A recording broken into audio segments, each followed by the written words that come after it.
Hi అండి, welcome to our channel. ఈరోజు నేను పుల్లట్లు చేయబోతున్నాను. వాటికి కావాల్సిన పదార్థాలు ఫస్ట్ మనం పెద్ద సైజు ఉల్లిపాయ సన్న ముక్కలు కట్ చేసుకున్నామండి. కొత్తిమీర సన్నగా కట్ చేసుకున్నానండి. కరివేపాకు 4 రెమ్మలు తీసుకున్నా.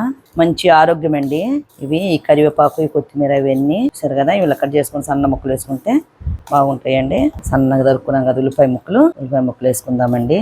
ఇది పిండి బాగా మనకి ఎంత పులిస్తే అంత బాగా వస్తాయండి. అట్లు కరివేపాకు అండి, 1/2 స్పూన్ జీలకర్ర, 3 పచ్చిమిర్చి అండి సన్నగా తరిగినవి, కొత్తిమీర కొంచెము, పసుపు వేస్తేనే బాగా వస్తాయండి మంచి కలర్ఫుల్గా.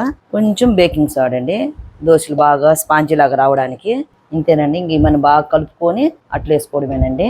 సాల్ట్ ఏమేమండి, దోశ పిండిలో సాల్ట్ ఉంటుంది కదా, ఇంకా సాల్ట్ అవసరం లేదు.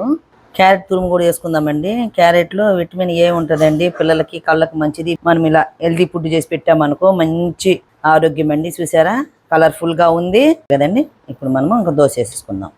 వేడైపోయిందండి. ఇప్పుడు మనము దోశ వేసేసుకుందాం.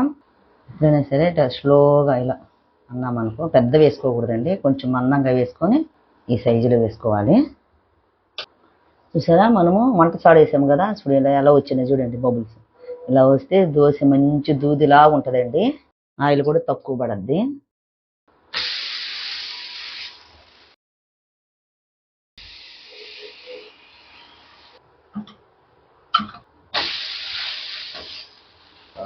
మంచి కలర్ఫుల్ గా వచ్చింది. బాగా దోశ బాగా కాలిందండి. ఇప్పుడు ఇలా తింటే చాలా బాగుంటుందండి. చూడండి ఇలా మందంగా వేసుకోవాలి. అంతేనండి. ఓకేనా? నచ్చితే లైక్ చేయండి. డన్.